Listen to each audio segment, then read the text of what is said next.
Thanks for listening to the Mornings with Carmen LaBerge podcast, made available thanks to support from listeners just like you.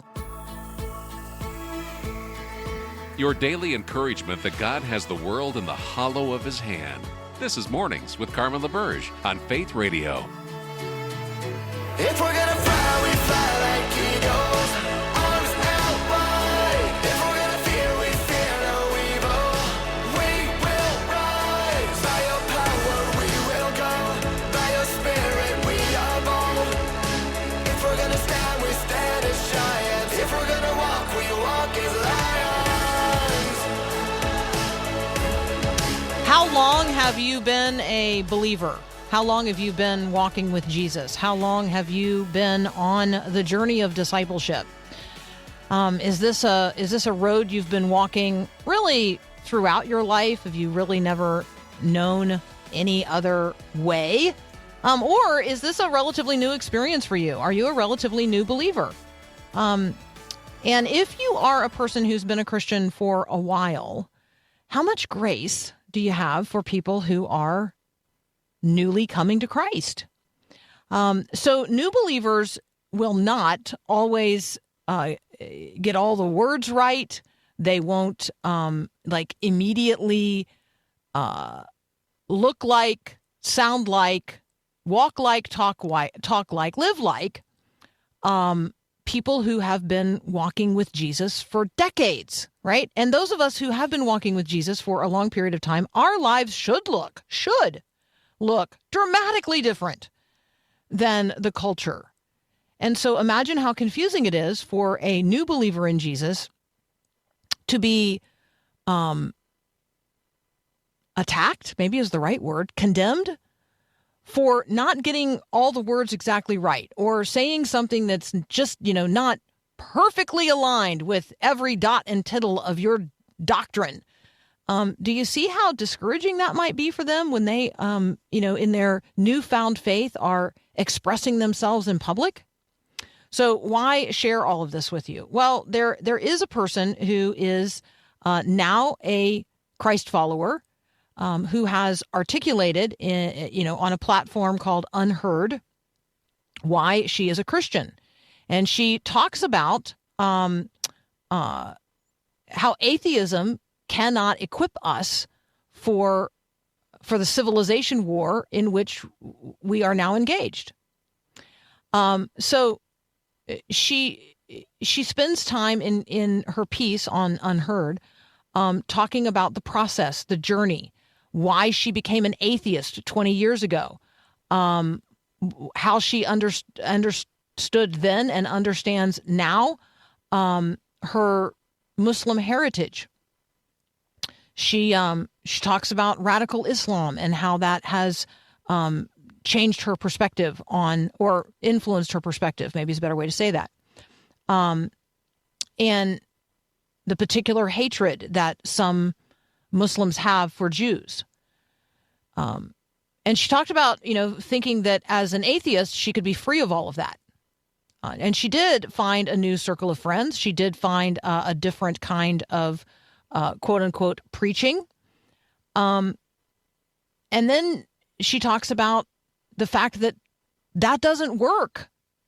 It doesn't work. Atheism doesn't work to answer the questions of the age in which we live and the civilization war of which we are now each a part. And so she gives her testimony in words that are her own and in descriptions that are her own. And that doesn't, line up perfectly with some people's, very, very well developed, sometimes awfully narrow Christian worldview. And so let me encourage you to consider how quickly and how graciously you respond when new believers express their newfound faith in public. Is it possible that you could join them on their discipleship journey and walk with them a stretch of road that obviously you have already traversed, recognizing that it's totally new for them? How about we celebrate everyone who enters into the journey of discipleship with Jesus? How about we just celebrate? In the spirit of Luke chapter 15, God is rejoicing today over everyone who repents.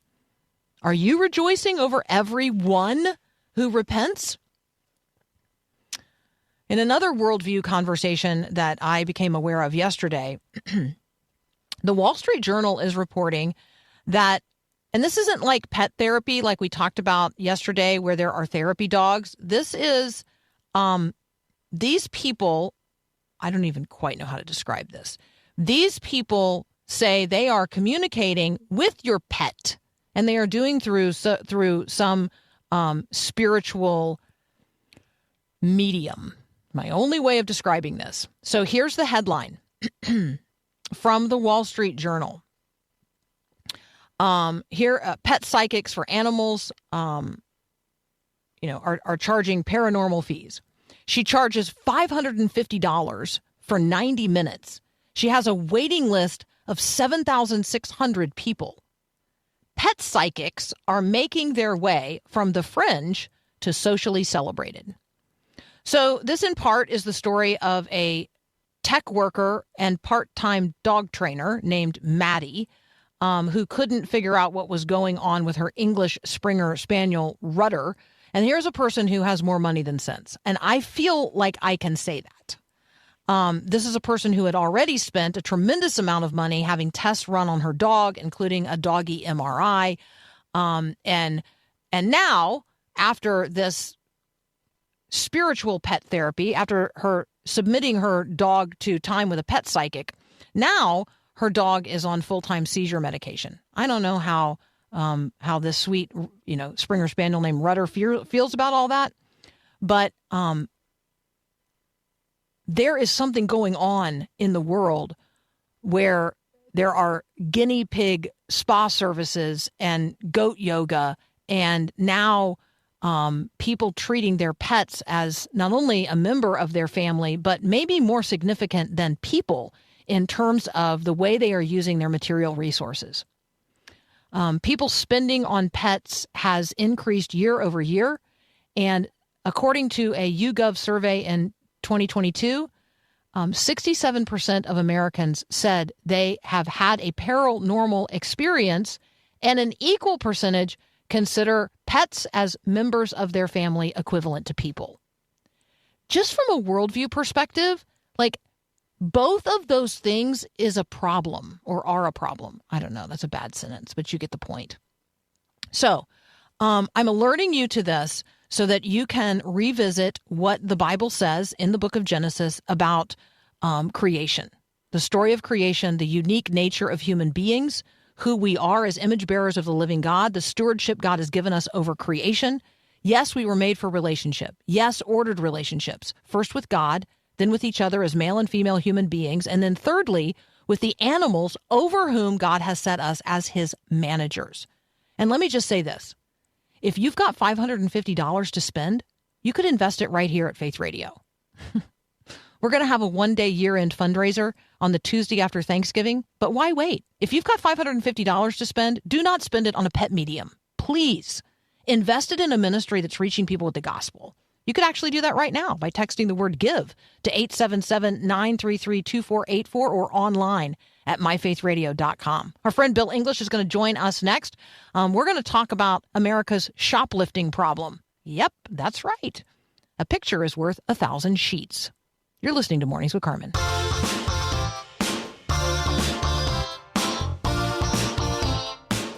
All right, our friend Bill English is here. Bill, good morning. Hey, good morning, Carmen. A picture is worth 1,000 sheets.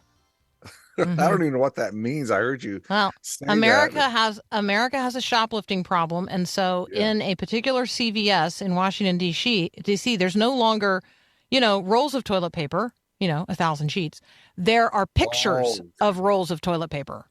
And if you want a roll of toilet paper, you then have to ask an employee to go get the toilet paper from the back because they're no longer putting toilet paper on the shelves because it's all being stolen. So it's no longer enough to squeeze the Charmin. Now they have to take the Charmin. Is that right? And here's my question, Bill. Yeah. What's preventing them, now that we all know that it's, back there behind that door that's a swinging door and is not locked, back there where the restrooms are. What's preventing people from just walking into the storage area of the CVS and getting what they want? Like, the shoplifting issue is big. Yeah, probably not much. And what's keeping retail going in light of the shoplifting is that it's still profitable for the corporations. But eventually, if the shoplifting becomes too much, results in too much loss, these stores are just going to really start shutting down, and we'll buy everything through Amazon, right? I mean, I do 99% of my shopping through Amazon anyway, so I rarely visit a retail store anymore. But yeah, there's nothing to stop them from going in the back and getting their own Sherman.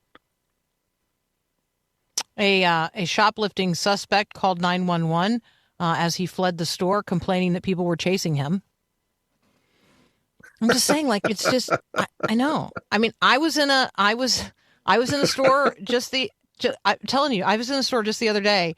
And I was in an aisle where there was an employee stocking shelves for Christmas.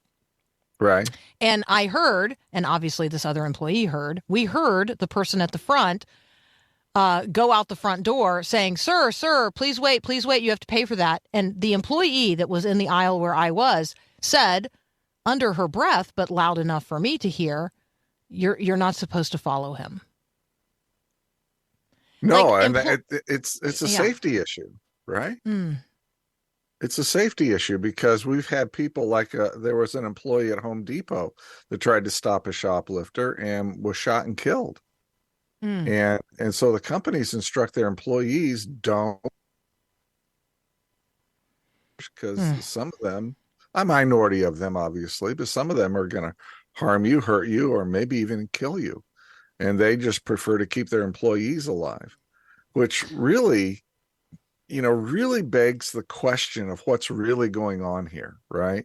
Yes, that's what I think we should talk about. What is really going on here? Why are people not paying for the things that, other people are? I mean, companies are not just providing things for you free of charge. They're a company. They're trying to make money for their bottom line. They're not only employing people, they're also generating income for investors. I mean, there's a lot going on here where people have arrived at the place where they just imagine that everything to them is free. And that's, first of all, not how things work. So there's a moral issue, obviously, at work here, where we don't understand that everything we want does not just automatically belong to us.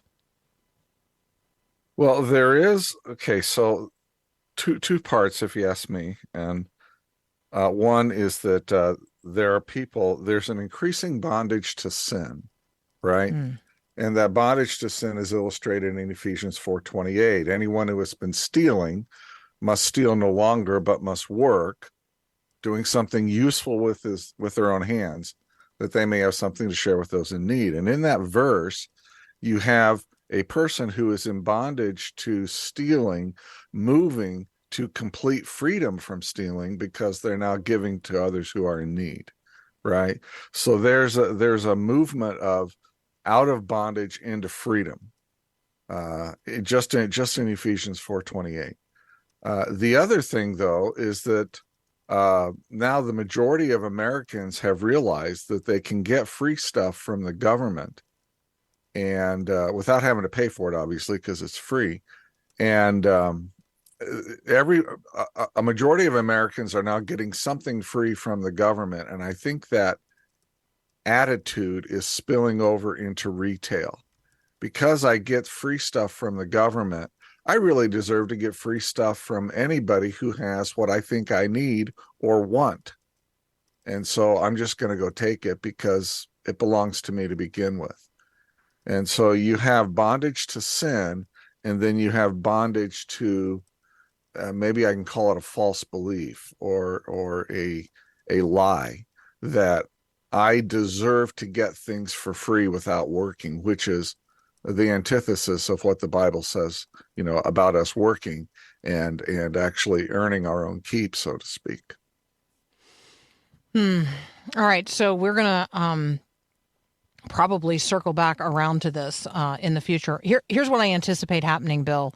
I have been to enough Central American countries to know what it looks like to walk up to the front of a store, and there are bars across the front of the store, and you don't get to go in.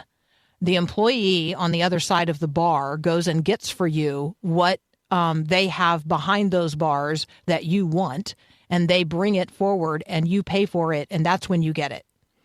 I think that the roaming around that we have been privileged to do in large commercial spaces where everything is accessible to us on open shelves is like, I think that experience is going to change. Well, it is changing in some places, but it's going to increasingly change.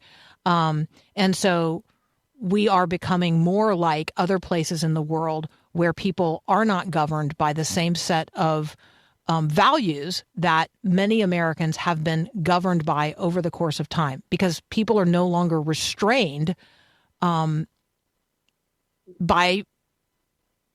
the gospel, no longer restrained by living into the Ten Commandments, to use an example, not because we're obligated to, but because we are free to, and we do so joyfully.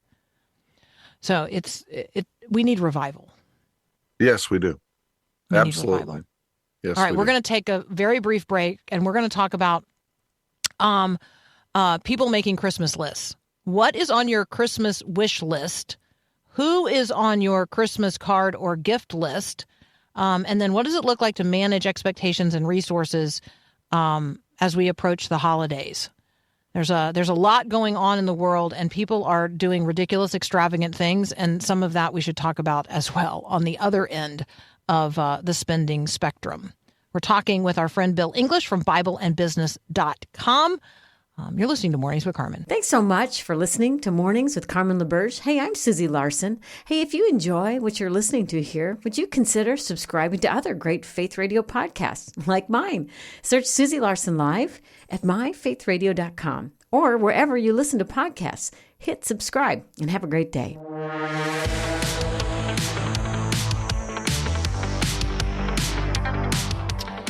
All right, maybe you already know this, but Neiman Marcus has released their fantasy gifts for the holidays 2023. Let me just go and tell you, if you are in a position to shop from the Neiman Marcus fantasy gift catalog, you need to make a contribution to Faith Radio. That is what I'm going to say about that. If you think that an Indonesian yachting treasure hunt for $485,000 is like a legit gift, then you ought to be supporting Faith Radio. That's there's so many things that are just ludicrous out there.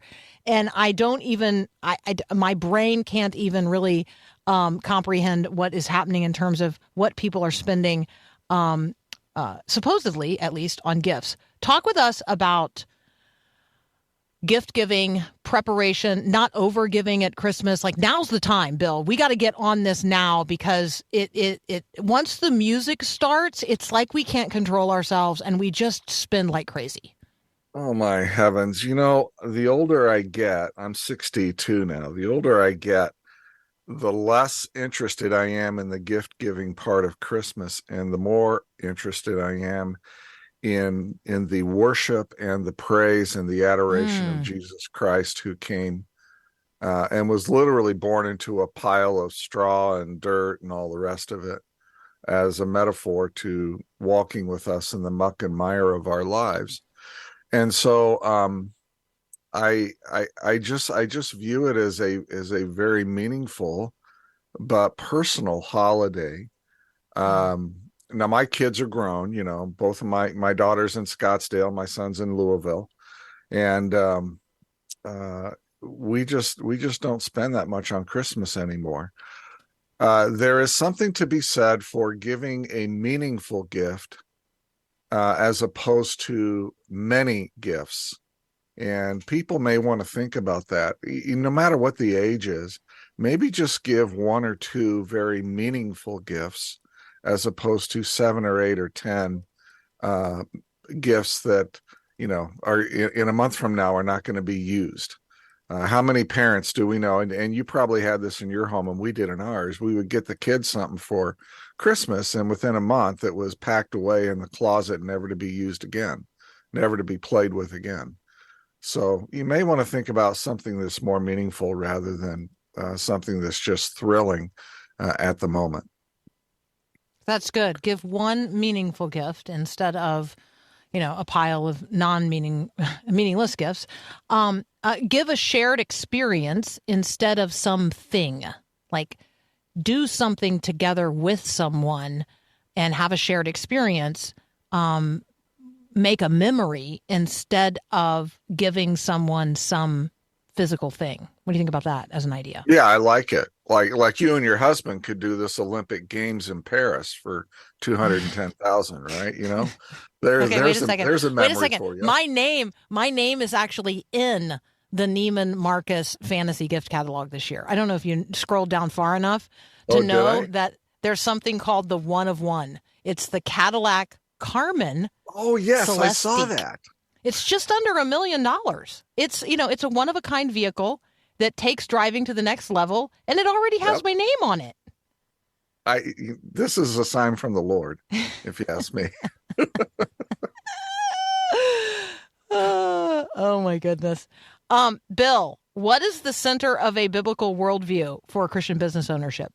I'm drawing this from BibleandBusiness.com.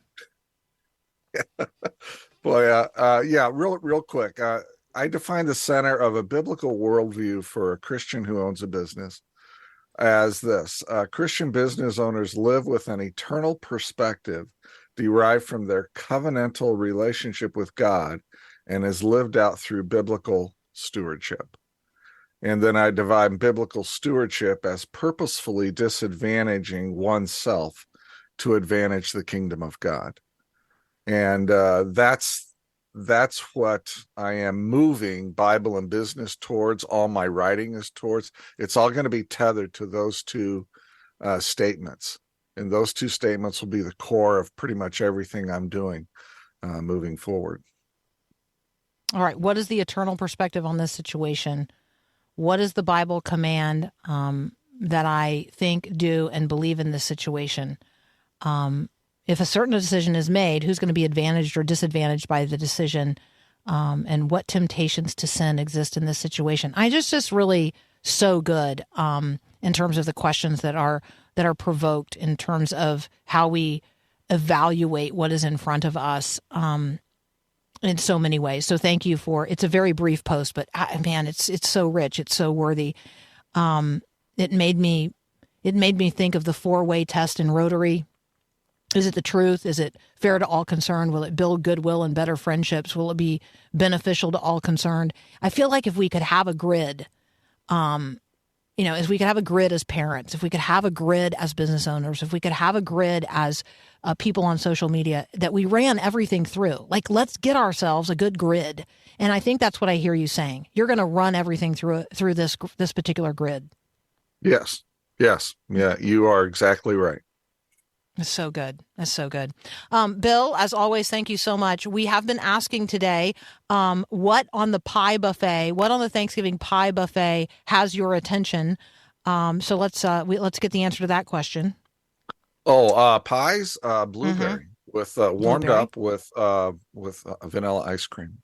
Nice. And the side item of choice, your favorite Thanksgiving side item. Oh my. I really like when Kathy, Mrs. English, makes those beans with the mushroom. Oh, like the green bean casserole?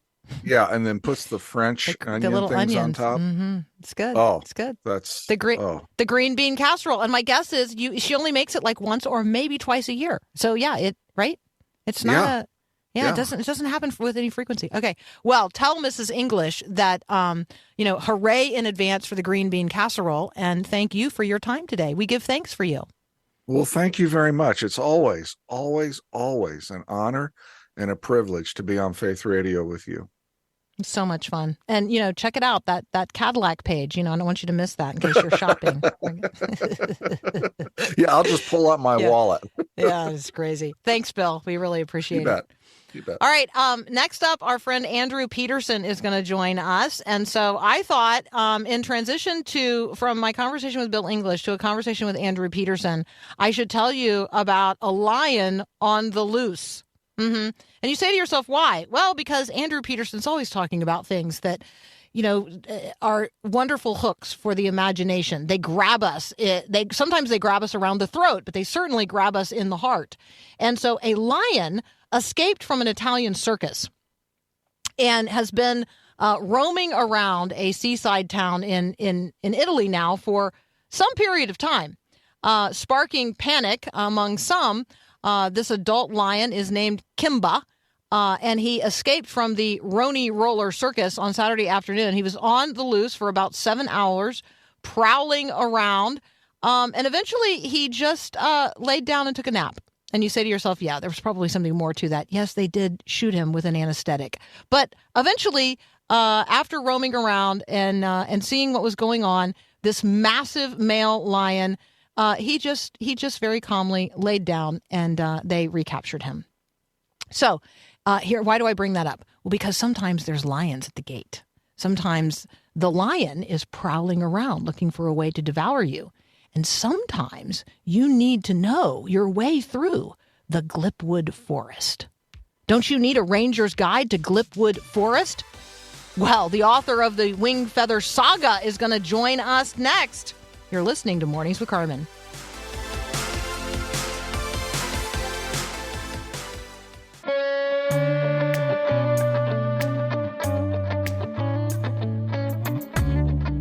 I am holding in my hand a handbook for exploring and surviving the lethalest woodlands in all of Scree.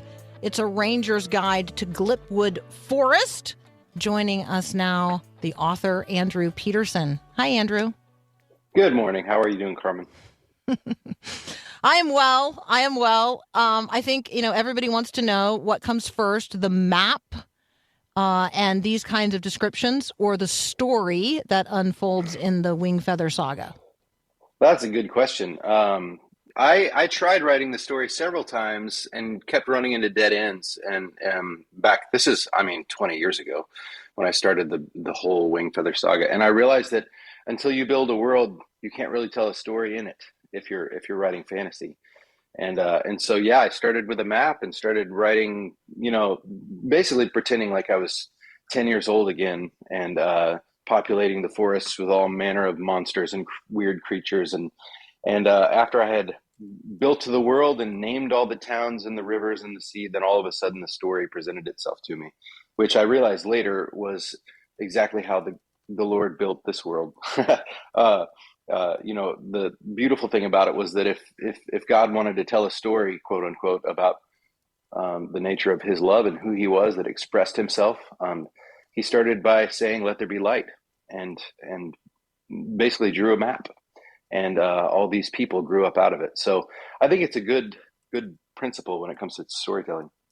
Yeah, it's absolutely and essential. And I imagine C.S. Lewis did the same with Narnia. And right, this is the kind of fantasy that you write is telling a deeper story than the one on the surface, even though the story on the surface is wonderful. All right, 20 years ago is when you really started developing the story that we all now experience as the Wing Feather Saga. How old was Aiden 20 years ago?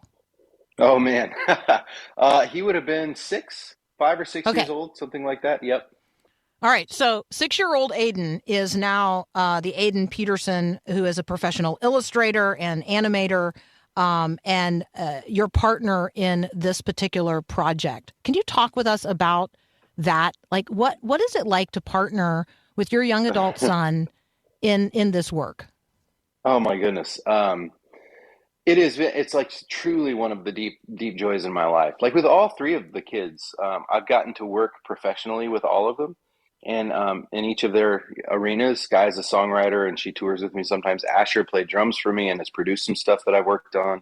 And then Aiden is the visual artist of the bunch. And man, the best way to sum it up is that we did the book signing for the release of this book, and it was so fun. All these kids who are Wing Feather Saga fans, and I'm sitting next to my grown son who has given me my first grandchild, and Aiden and his wife are both artists. Congratulations. Thank you. And all these kids are coming through the line. We're just enjoying this together. And I get to say, this is my son, Aiden. And he's going, this is my dad, Andrew, and signing all the books. And at the end of the night, I sent him this long text. It was just like, I'm so proud of you. I'm so thankful that we get to do this. And he replied kind of with the same, but he said, I can't believe I get to illustrate fantasy books with my dad. And I was like, yes, that's it. And so, like, it's not just that we get to work together, it's that we get to work together on something that's genuinely like fun and playful, and it kind of geeks us both out in the same way, so it is a total joy to get to do this with him. He's really one of my favorite illustrators in the world, even if I wasn't related to him. Yeah, he's so gifted. Okay, if you're listening right now and you're saying to yourself, I am a Wing Feather Saga fan, then you need a ranger's guide to Glipwood Forest. It's not safe for you to be wandering around in the treacherous land of fatal flora and fanged beast. So if you need the history of the first adventurers who were daring enough to brave the Glipwood Forest, we do have copies of A Ranger's Guide to Glipwood Forest to give away today. If you don't know what Glipwood Forest is, do not text in for the copies we have to give away. Like, these need to go to people who actually know what we're talking about today. So just because you're an Andrew Peterson fan doesn't mean you're the one that needs the Ranger's Guide to Glipwood Forest. Like, if you're Evelyn and you are a Wing Feather Saga fan, then this book is for you. And you're the person I want to hear from on the text line, 877-933-2484. Now, you may be a big fan of Andrew Peterson for 1,000 other reasons. And so, because we've got you here, Andrew, I want to talk about some of the other things you're known for. Because when I told a friend that, I'm going to be talking with Andrew Peterson, they're like, oh, are you going to be talking about Behold the Lamb? And I thought, well, I better ask. So by my count, you have 16 upcoming shows in the next month. So it's not like A Ranger's Guide to Glipwood Forest is all you're doing these days. And I really appreciated that in addition to going and seeing or participating in Behold the Lamb as a live experience, people this year can participate via live stream. So could you just make that invitation? Yes. This will be our 24th annual Behold the Lamb of God tour. So 24 years, almost. I mean, from the time Aiden was 1 year old, I think, we've been doing this tour, and we travel the country. It's a lot of the same people that we've been doing it together for almost all of those years, and we love hanging out, going on the road, telling the story of the incarnation of Jesus, and through singer-songwriter kind of folk songs, basically. It's more than that, but. Anyway, yeah, and this year we always play at the Ryman Auditorium here in Nashville, and this will be our 20th year at the Ryman. So it's kind of we're marking that 2 decades of coming back to the show, and one of those is going to be live streamed. So we've been live streaming for the last few years, and it's really fun. Like, the great thing about the live stream is you can get your ticket and watch at home whenever you want after the date. You don't have to tune in live. You can actually watch it all the way until January sometime, and it has become like a Christmas tradition for people, which is so cool. Like, what's crazy is that I meet people at these shows who say, I've been coming to this show since I was 5, and I want you to meet my 5-year-old. And they're now bringing their kids to the show. And like, being an old guy has got its perks. It's pretty great. It's very gratifying. So if you want to participate in Behold the Lamb, I want to encourage you to go to andrew-peterson.com. You can actually participate in the live stream of the Behold the Lamb tour this year, and you could host it at your church as well. Like, you could host a viewing party somewhere else in addition to your church. But like, there's all kinds of ways to participate this year. And if you don't already have a meaningful way for you and your family, your friends, to really enter in to the Christmas season in the spirit of worship and actually being drawn to the one who came in flesh to dwell among us, this is a wonderful, wonderful tradition to begin. And so I'm just going to invite you into that. Andrew, let's talk a little bit more about the Wing Feather Saga. books, but also an animated series. People now know it for both, or and some people only know it as one or the other. So can you just talk about that? Like, it for you, which one is it? Is it a series of books? Is it an animated series? Like, what is Wingfeather? Man, that is a good question. I finished the last book of the the main part of the story. I don't know how many years ago, 7, 8 years ago, something like that. And I was friends with one of the. I had written a few songs for VeggieTales, a couple of the silly songs, and so I knew Chris Wall, who's one of their producers, and he was a fan of the Wingfeather Saga books. And I was like, "Hey, what if we were to make an animated series?" And he chewed on that for about 2 years, and then ended up diving in full bore. And we spent 6 years trying to, shopping the thing to Netflix and Amazon and all this stuff. And there's a million barricades along the way and dead ends, and it can be a really frustrating, long process. But we finally ended up connecting with Angel Studios, and I was a fan of The Chosen, and they wanted Wingfeather Saga to be their next show. And so that began this crazy journey. And so now we're in season 2, and it's just been a total blast. But to answer your question, the two have melded together in my mind. Like, usually an author signs away the rights to their books, and somebody else goes and makes the show. But I have this tremendous privilege of being right in the thick of it. And so I get to have, make comments on the character designs, and every script goes across my desk, and I get to make notes on them all. And so the two things, it's two ways of telling a story. It's kind of like, not to get too nerdy biblical on you, but it's like the gospel story. It's like they're all telling the same story from a different angle. So you get fun little details depending on which gospel you're reading. And so not like these are anything like the gospel, but there is this sense that there's the real story, and the books are one way to get to the real story, and the show is another way. And we're getting like different facets of this like platonic form of the story. So it's really cool to me. Yeah, it's very exciting. And I think that reading the books together is one thing with a certain age and stage of child. Watching can be an entry point into that for somebody that's not a reader yet, or an early reader for whom some of the language or the sentence construction might be a little difficult initially. And so, there is a cadence. Well, thank you. I am a songwriter. Right? A person must develop the cadence for reading, not only the Wingfeather Saga, but also the Ranger's Guide to Glipwood Forest and related materials. And so I appreciate that, and I appreciate that. Yes, there is a lyrical nature to all of this as well. We are talking with Andrew Peterson. You may know him as a singer-songwriter. You may know him as the author of the Wingfeather Saga. You may know him as the energy behind the animated series. It's also possible that you know him from his other writings, The God of the Garden or Adorning the Dark. We're gonna talk about some of those facets of Andrew's work as well. You're listening to Mornings with Carmen. Thanks for listening to the podcast of Mornings with Carmen. As you know, this is a rebroadcast of the live radio show carried on the Faith Radio Network. There's a lot going on at Faith Radio.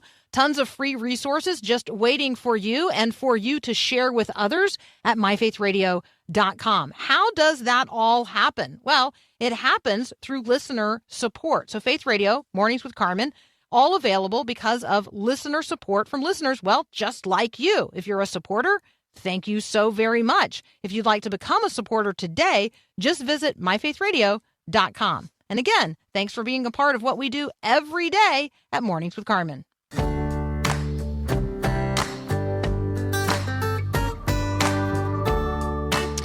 Andrew Peterson is here with us today. We are enjoying a conversation about a new resource related to the Wingfeather Saga. This particular resource is called A Ranger's Guide to Glipwood Forest. If you are a reader and or a person who is watching the Wingfeather Saga and you know of which we speak today, then you are invited to text the word book to 877-933-2484. to enter the drawing for the copies of A Ranger's Guide to Glipwood Forest that we have to give away today. I also am a huge fan of Pembroke's Creaturepedia, which is the comprehensive guide to avoid being eaten by the beasts of Scree. And so, if you're looking for things to supplement your Wingfeather Saga series of books, these two are great. Andrew, you are known for many things: singer-songwriter, author, animated series director, but other writings as well. Your nonfiction writing, Adorning the Dark, thoughts on community calling and the mystery of making, where you really do sort of tell your own story and encourage other creatives. And then a follow-on to that, The God of the Garden, thoughts on creation, culture, and the kingdom. I have myself wondering today, are you having other thoughts? Are there more thoughts to come? Yeah, I do. There's a third book in that memoir series that I want to write, and I don't know. I don't want to give it away at the moment, but I have been thinking a lot about the church and the great blessing that it has been to me and my family, and Awesome. thought about writing a love letter to the church. But I have another book. So that I contracted back during COVID, when I wrote The God of the Garden. It was a 2-book deal, and which was a really generous thing from the publisher because I couldn't do shows. I was like, I'd better do this because I don't have any way to make money while I'm home during COVID. And so I wrote God of the Garden, and I still haven't gotten around to finishing the other book. It's been 3 years, and I'm in trouble. So I have to write another standalone young adult fiction novel, which I'm super excited about. But I need to check that. It's like this homework assignment that won't leave me alone. So I'm working on that at the moment. Yeah. I was thinking, not that you need ideas, but I was thinking that we would like to hear your thoughts at some point on, since each of these things came in threes: creation, culture, kingdom, or community calling, mystery of making. I was thinking that at some point we are going to want to hear from Grandpa Peterson on heritage, legacy, and being known. Mm-hmm. Because you are known in so many ways by so many different people for so many different aspects of your creative endeavors, but then also just your humanity toward others and the way that you invest in other people.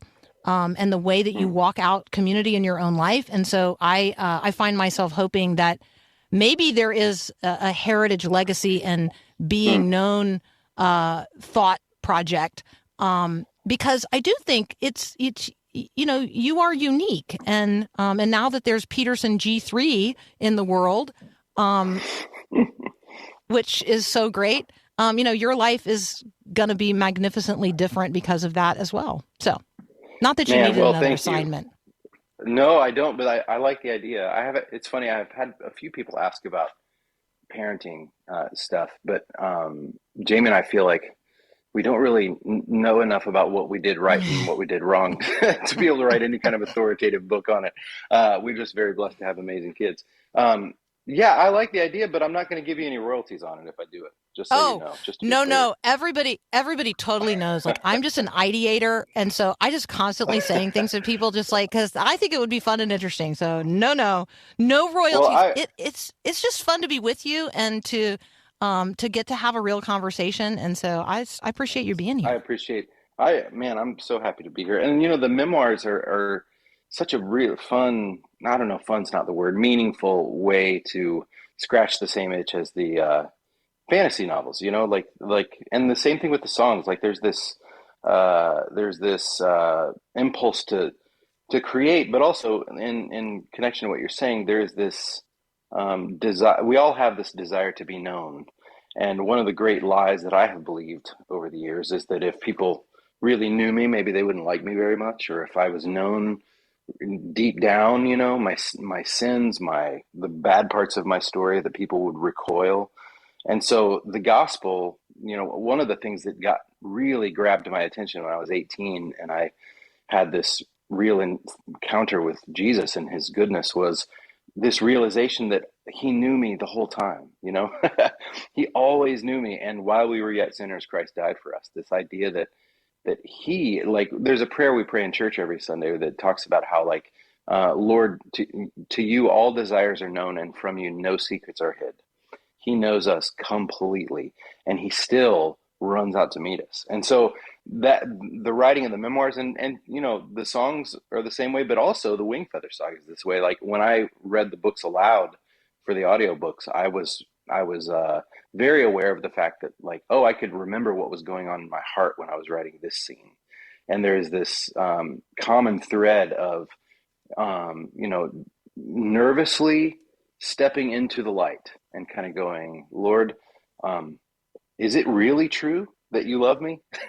Do you really know me and love me completely? And it's the people that, the community, a Christian community of people, when you go to the communion table on a Sunday and you receive communion, it's this assurance, this constant assurance. Yes, I know you. I'm making all things new, and you're one of the things I'm making new. And that is a bright and beautiful hope. So all of the stuff that I do, in some ways connected by that idea, whether you're talking about Toothy Cows or the songs that I write or the memoirs, it's all this exercise in trusting that if I make my heart known to others, that maybe God will inhabit that work and do something beyond what I can imagine. Andrew, Evelyn is 9, almost 10, and she would like to know if on page 54 of A Ranger's Guide to Glipwood Forest, did Andrew Peterson possibly have in mind the Wicket Gate from A Pilgrim's Progress when he began describing the gates related to Dugtown? That is a very good question. That's a very literate question, Evelyn. But I have never read Pilgrim's Progress. So no, I know it's crazy. I have it on my shelf. It's just one of the classics. I struggle with allegory. And so everybody tells me like that it's worth it. You got to do it. But for some reason, that idea of reading an allegory, I go cold. It's hard for me to imagine. But then I did encounter it through Little Pilgrim's Progress, which is illustrated by Joe Sutphin, who's amazing. And the illustration. And that's what I was going to say. Do that one.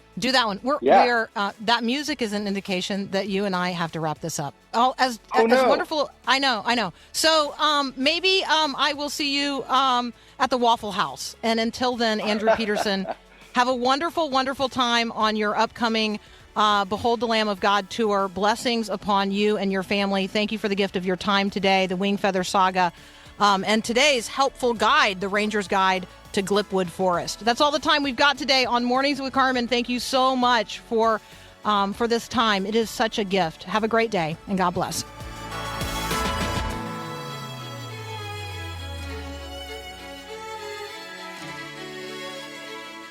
Thanks for listening to Mornings with Carmen LaBerge. Podcasts like this are available because of your support.